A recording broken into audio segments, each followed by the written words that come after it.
Hello students, Hindi study classes में आप सभी का स्वागत है। हम पढ़ रहे हैं संचयन भाग 2 से पाठ 1 हरिहर काका, जो कि कक्षा 10वीं के लिए है। इसमें पिछली वीडियो में हमने पढ़ा ठाकुरबाड़ी का गांव में महत्व, लेखक और ठाकुरबाड़ी के बीच में संबंध, हरिहर काका पर मुसीबतों का प्रारंभ तथा हरिहर काका का अपने परिवार से मोह भंग होने का कारण। इन सब चीज़ों को हमने लाइन टू लाइन नहीं, पाठ के सार के रूप में पढ़ा तथा समझा था। इससे आगे हम पढ़ते हैं हरिहर काका और ठाकुरबाड़ी का संबंध। पहले हमने पढ़ा था लेखक और ठाकुरबाड़ी का क्या संबंध था, हरिहर काका और ठाकुरबाड़ी का संबंध। अन्य ग्रामीणों की तरह हरिहर काका भी समय मिलने पर ठाकुरबाड़ी जाया करते थे। ठाकुरबाड़ी में महंत इस बात को जानते थे कि हरिहर काका की अपनी कोई संतान नहीं है। हरिहर काका भी ठाकुरबाड़ी पर विश्वास करते थे और जब भी उन्हें समय मिलता था वह वहाँ पर जाया करते थे। परंतु वहाँ के जो महंत थे वो इस बात को जानते थे कि जो हरिहर काका हैं उनकी कोई अपनी संतान नहीं है। इसलिए उनको जब महंत को हरिहर काका के गुस्से के विषय में पता चला तो वे हरिहर काका को ठाकुरबाड़ी ले आए। और जब उन्हें पता चला कि यह इस तरीके से परिवार से अपनी मोह को छोड़ रहे हैं, उनसे गुस्सा है, तो महंत ने क्या किया, उनको अपने साथ ठाकुरबाड़ी ले आए। उन्हें समझाया कि उन्हें मोह माया के फेरे में न पड़कर अपने हिस्से की ज़मीन ठाकुरबाड़ी के नाम लिख देनी चाहिए। अब वो महंत उनको ये समझा रहे हैं कि आपको इस दुनिया की मोह माया में पड़ने की कोई ज़रूरत नहीं है। आपके नाम की जो ज़मीन है वह आप क्या करो, ठाकुरबाड़ी के नाम लिख दो। इससे उन्हें परलोक की प्राप्ति होगी और इस प्रकार से आपको परलोक की प्राप्ति होगी, आपको मुक्ति मिलेगी और यह भौतिक जगत भी सही रहेगा।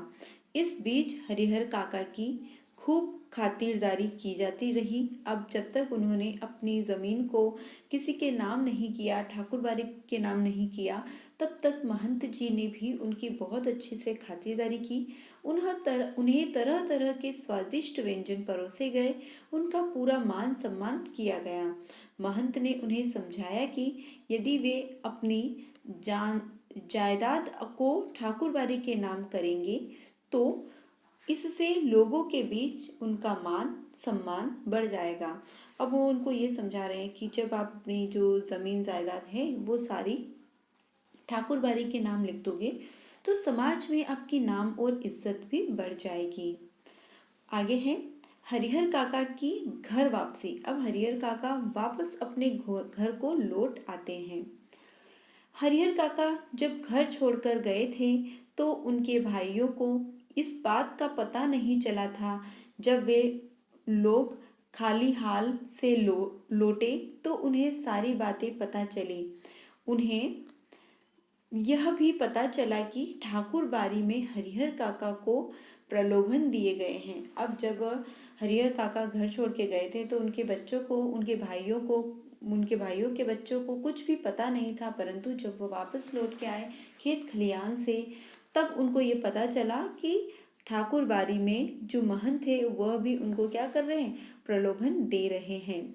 उन्हें लगा कि यदि हरिहर काका ठाकुरबाड़ी के महंत की बातों में आ गए तो उनके हाथ से अपने भाई की जायदाद चली जाएगी। अब उनको भी लगने लगा कि अब भाई की जायदाद चली जाएगी अगर इन्होंने ठाकुरबाड़ी को ही अपनी ज़मीन नाम कर दी तो।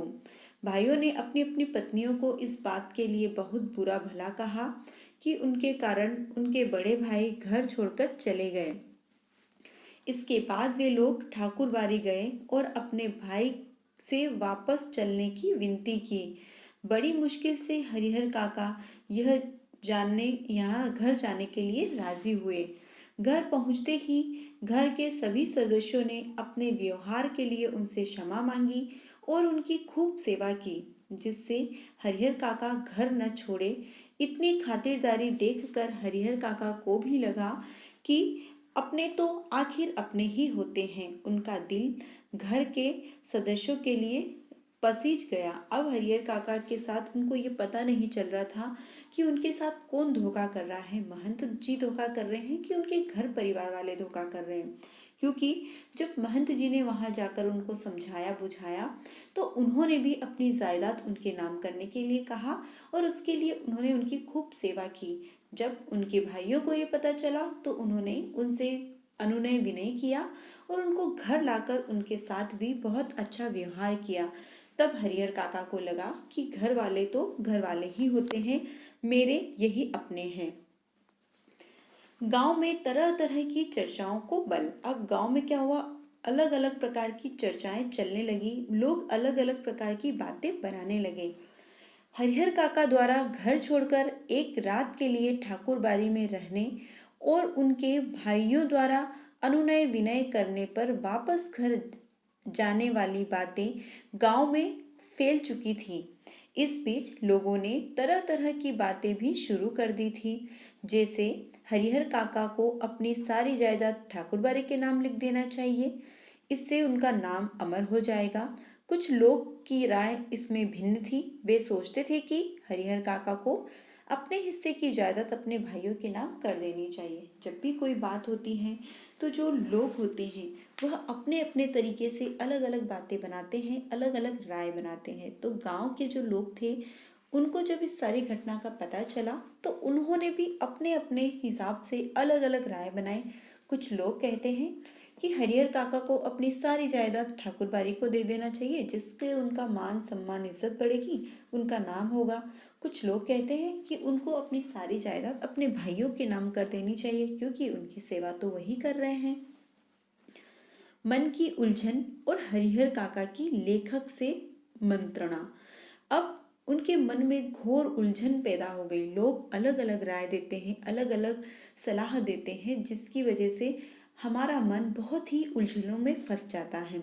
ऐसे समय में एक सच्चे इंसान, एक सही इंसान की हमें बहुत ज़रूरत होती है और शायद वह सच्चा और सही इंसान हमारा मन, हम खुद होते हैं।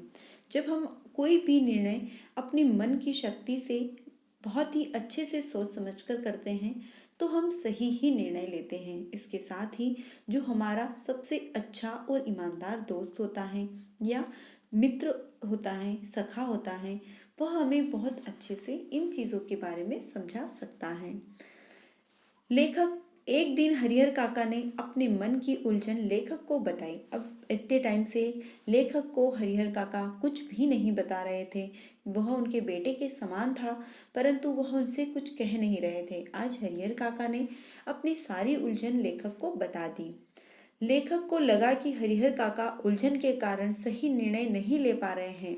बहुत सोच विचार के बाद फैसला हुआ कि हरिहर काका को अपने जीवित रहते हुए किसी को भी अपनी जायदाद का स्वामी नहीं बनाना चाहिए, क्योंकि पूर्व में जिन्होंने भी ऐसा किया था उनका जीवन नर्क के समान हो गया था। अब हरिहर काका को लेखक ने एक ही बात समझाई कि आपके जीवित रहते आप अपनी जायदाद किसी के भी नाम ना करें, क्योंकि जिसने ऐसा किया उसकी ज़िंदगी नर्क के समान बना दी उनके घर वालों ने, उनके रिश्तेदारों ने। क्योंकि जायदाद तो नाम करवा ली, अब कोई कुछ नहीं कर सकता। जब तक जायदाद आपके पास है सभी आपकी सेवा करेंगे। इससे आगे हम अगले वीडियो में पढ़ेंगे। तब तक के लिए थैंक यू।